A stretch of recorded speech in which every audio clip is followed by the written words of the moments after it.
안녕하세요. 건강한 목사입니다. 저는 지난 시간에 하나님 나라의 현시인 교회에 대해 강의했어요. 교회는 이 땅에 하나님 나라를 나타냅니다. 왜냐하면 교회는 하나님의 은혜로 새롭게 거듭난 하나님의 백성일 뿐만 아니라 교회 안에 하나님의 통치가 드러나기 때문이에요. 새롭게 거듭난 하나님의 백성은 예수님 안에서 하나로 연합된 존재입니다. 그래서 교회는 예수님을 머리로 삼았고 교회 안의 성도들은 서로를 한 몸 한 가족으로 여겼어요. 이렇게 예수님 안에서 서로를 한 몸으로 섬기자 교회는 예수 그리스도의 충만한 하나님 나라의 복을 풍성히 누렸어요. 교회 밖에 있는 사람들은 이런 교회의 초월적인 모습 속에서 거룩한 하나님 나라의 모습을 보았고 수많은 사람들이 복음을 믿어 교회가 됐습니다. 이렇게 참된 교회 안에는 우리가 하나님 나라를 누릴 수 있는 모든 것이 다 있어요. 그래서 우리가 복음을 믿고 한 몸 한 가족으로서 교회로서 살아가기 힘쓴다면 우린 이 땅에서 하나님 나라의 복을 풍성히 누리게 될 것이다 라고 말했습니다. 자, 그럼 하나님 나라의 백성된 교회는 이제 어떤 삶을 살아야 될까요? 그리고 무엇이 우리가 그런 삶을 살 수 있도록 만들까요? 복음의 기초 다지기 8강 하나님 나라의 백성의 삶인 사랑이란 주제로 강의하도록 하겠습니다. 저는 교회가 성령의 능력으로 모든 죄가 사함받고 새 마음을 가지게 된 하나님의 백성이라고 말했어요. 백성은 왕의 통치와 다스림을 받는 신분입니다. 그러니 하나님의 백성이라면 마땅히 왕이신 하나님의 뜻과 명령에 순종해야 돼요. 그리고 이렇게 하나님의 뜻과 명령에 순종할 때 교회는 하나님께서 우리에게 주시고자 하는 무한한 복을 누릴 수 있습니다. 그러면 자연스럽게 이런 질문이 생길 거예요. 하나님의 뜻이 뭐고 하나님의 명령이 뭐죠? 출애굽기에 보면 하나님은 이스라엘 민족을 애굽에서 구원해 내시고 시내산에서 이스라엘과 언약을 맺습니다. 그때 모세는 이스라엘 백성 앞에 서서 하나님의 법을 적은 두 돌판을 들고 너희가 하나님의 말을 잘 듣고 그의 언약을 지키면 하나님은 너의 하나님이 되고 너희는 하나님의 백성이 될 것이다 라고 말합니다. 그러자 이스라엘 민족은 일제히 여호와의 모든 말씀을 우리가 준행하겠습니다 라고 대답하죠. 이렇게 서로 합의하에 하나님은 이스라엘의 왕이 되시고 이스라엘은 하나님의 백성이 돼요. 이처럼 하나님의 백성이 된다는 건 하나님의 다스림에 순종하고 따르겠다는 의미가 그 안에 내포되어 있는 거예요. 모세는 언약을 체결하기 전에 이스라엘에게 하나님의 법, 즉 십계명을 읽어줍니다. 십계명의 내용은 이래요. 나 외에 다른 신을 섬기지 말라. 우상을 만들지 말라. 하나님의 이름을 망령되게 부르지 말라.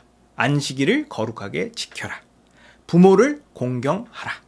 살인하지 말라. 간음하지 말라. 도둑질하지 말라. 거짓 증거하지 말라. 내 이웃의 것을 탐내지 말라. 이 십계명은 왕이신 하나님께서 자기 백성에게 주신 기본법이에요. 그리고 이 성경의 율법은 이 십계명을 기초로 제정됐습니다. 그래서 하나님의 뜻을 아는데 이 십계명을 이해하는 게 진짜 너무 중요해요. 십계명은 크게 두 가지로 요약할 수 있습니다. 어느 날 한 율법 교사가 예수님에게 질문해요. 선생님, 율법 중에서 어느 계명이 큽니까? 그러자 예수님은 이렇게 답변하십니다. 내 마음을 다하고 목숨을 다하고 뜻을 다하여 주 너의 하나님을 사랑하라 하셨으니 이게 크고 첫째 되는 계명이요. 둘째도 그와 같으니 내 이웃을 내 자신과 같이 사랑하라 하셨으니 이 두 계명이 온 율법과 선지자의 강령이니라. 이렇게 예수님은 모든 율법을 그리고 십계명을 하나님 사랑과 이웃 사랑 두 계명으로 요약하셨어요. 하나님의 뜻은 단순합니다. 하나님을 사랑하고 이웃을 사랑하는 거예요. 율법의 핵심은 사랑입니다. 그래서 사랑이 없는 행위는 아무리 그 행위가 옳고 선해 보인다 할지라도 하나님의 계명을 지켰다고 볼 수 없어요. 반대로 무슨 행위를 하더라도 그 중심에 사랑이 있다면 하나님의 계명을 지켰다고 할 수 있습니다. 이처럼 사랑은 율법의 전부이자 완성이에요. 근데 사도 바울은 하나님 사랑과 이웃 사랑도 많다 생각했는지 이 두 계명을 한 가지로 또 줄입니다. 피차 사랑의 빚 외에는 아무에게든지 아무 빚도 지지 말라. 남을 사랑하는 자는 율법을 다 이뤘느니라. 간음하지 말라, 살인하지 말라, 도둑질하지 말라, 탐내지 말라 한 것과 그 외에 다른 계명이 있을지라도 내 이웃을 내 자신과 같이 사랑하라 하신 그 말씀 가운데 다 들었느니라. 사도 바울은 하나님 사랑과 이웃 사랑을 이웃 사랑으로 요약합니다.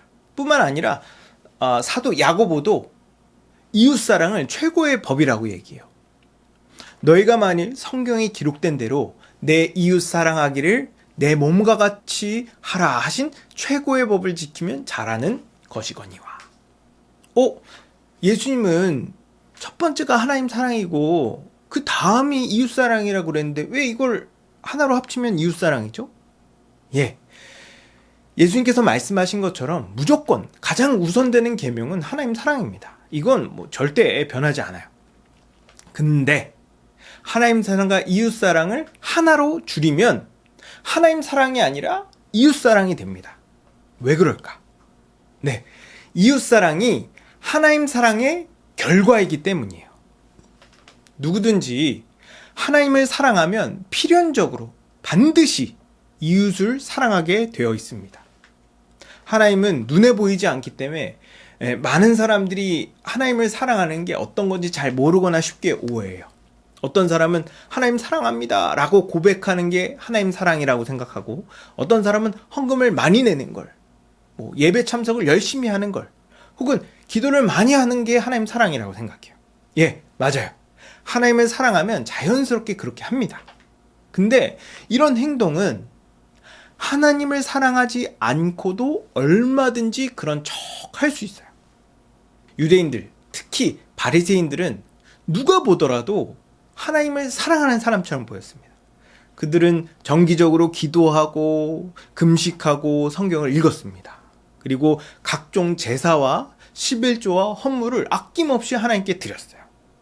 하지만 예수님은 이런 바리새인들을 향해 이 독사의 자식들아, 회칠한 무덤아, 외식하는 자들아 라고 무섭게 비판하셨어요. 예수님께서 그들을 그렇게 책망하신 이유는 그들이 정말 진심으로 하나님을 사랑해서 그렇게 한 게 아니라 사람들에게 인정받고 칭찬받기 위해서 행한 종교 행위였기 때문이었습니다. 그러면서 바리새인들은 뒤에서 자기 이익을 챙기고 자기보다 못한 사람들을 무시했어요. 성경이 이웃사랑을 최고의 법이라고 말한 이유는 이웃사랑이 하나님 사랑의 표현이자 증거이고 결과이기 때문입니다. 이웃사랑하지 않는 하나님의 사랑은 없어요. 만약 어떤 사람이 나는 하나님을 사랑한다 말하는데 이웃을 사랑하지 않으면 그 사랑은 거짓입니다. 겉으로는 경건한 척, 신실한 척 하면서 주변 사람들에게 무례하게 대하고 배려하지 않으며 이기적으로 행동하는 건 하나님을 사랑하는 사람의 태도가 아니에요. 하나님을 사랑하는 자는 반드시 이웃을 사랑하게 되어 있습니다. 왜냐하면 하나님께서 사람을 사랑하시기 때문이에요. 하나님은 사람을 하나님의 형상으로 창조하셨습니다. 그리고 그 사람을 구원하기 위해 자기 아들도 아끼지 않고 죽음에 내어주셨어요. 하나님께서 이렇게 사람을 위하고 사람을 사랑하시는데, 아니 하나님을 사랑하는 사람이 어떻게 이웃을 사랑하지 않을 수 있습니까? 절대 그럴 수 없어요. 예수님은 제자들에게 이렇게 말씀하십니다. 새 계명을 너희에게 주노니 서로 사랑하라.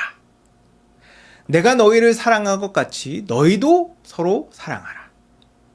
너희가 서로 사랑하면 이로써 모든 사람이 너희가 내 제자인 줄 알리라. 서로 사랑하지 않고 이웃을 사랑하지 않는 교회는 아무리 겉으로 좋아 보여도 교회라고 말할 수 없습니다. 그러니 정말 예수님의 제자라면 이웃을 사랑해야 돼요. 그럼 이웃을 사랑하라고 하셨는데 누가 내 이웃입니까?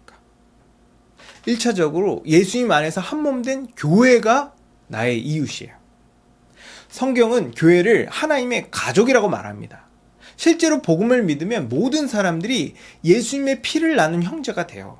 그래서 흔히 교회에서 서로를 볼 때 형제님, 자매님이라 부르잖아요. 이게 괜히 그렇게 부르는 게 아니라 실제로 주 안에서 한 가족이 되었기 때문에 그렇게 부르는 겁니다. 예수님은 내가 진실로 너희에게 이르노니 너희가 여기 내 형제 중에 지극히 작은 자 하나에게 한 것이 곧 내게 한 것이니라고 말씀하셨어요. 예수님은 한몸된 형제에게 친절을 베풀고 그에게 도움을 주면 그걸 자신에게 한 것으로 보십니다. 그래서 만약 내가 예수님께 차 한 잔 대접하고 싶다. 그러면 교회 형제에게 차 한 잔 대접하면 돼요. 그러면 우리 주님께서 아주 기뻐하실 겁니다. 그럼 교회가 아닌 사람은 이웃이 아니냐? 사랑하지 않아도 됩니까? 아니요, 그렇지 않습니다. 넓게 보면 세상 모든 사람이 다 우리의 이웃이에요. 그렇기 때문에 우리는 모든 사람을 사랑해야 됩니다. 하지만 뭐든지 우선순위가 있죠.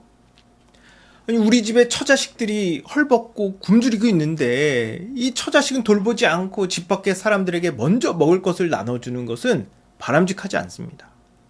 교회 형제 자매들이 헐벗고 굶주리고 있는데 교회 밖에 혹은 저 멀리 알지도 못하는 사람을 위해 물질과 시간을 쓰는 건 이 우선순위가 뒤바뀌었다고 할 수 있어요. 물론 상황의 심각성, 긴박성에 따라 약간 예외가 있을 수 있습니다. 하지만 기본적으로 가까운 사람들이 더 우선이 되어야 돼요. 그렇다고 뭐 멀리 있는 사람을 도울 필요가 없다거나 또는 돕지 말라는 말이 아닙니다. 우리는 할 수 있는 한 많은 사람을 사랑해야 돼요. 하지만 현실적인 한계가 있기 때문에 우리는 지혜롭게 사랑을 실천해야 됩니다. 여러분, 우리는 하나님의 은혜를 입어 영원하고 영광스러운 하나님 나라의 백성이 됐어요. 하나님은 우리를 자신의 백성으로 삼으시려고 우리를 구원하셨고 영생을 주셨습니다. 이런 하나님의 은혜를 알고 나 자신을 하나님의 백성이라고 생각한다면 마땅히 우리는 하나님의 명령에 순종해야 돼요. 근데 하나님이 우리에게 주신 명령이 받아들이기 어려운 명령이 아닙니다. 너무 지당하고 너무 당연하며 좋은 명령이에요. 하나님의 명령은 하나님을 사랑하고 이웃을 사랑하는 명령입니다. 우리는 하나님을 사랑하고 이웃을 사랑해야 돼요. 근데 이 하나님 사랑과 이웃 사랑은 결국 이웃 사랑으로 표현됩니다. 물론 예배와 개인 경건 생활도 하나님 사랑을 드러내는 주된 표현이에요. 하지만 그 하나님 사랑을 실제적이고 명백하게 드러내는 건 이웃 사랑입니다.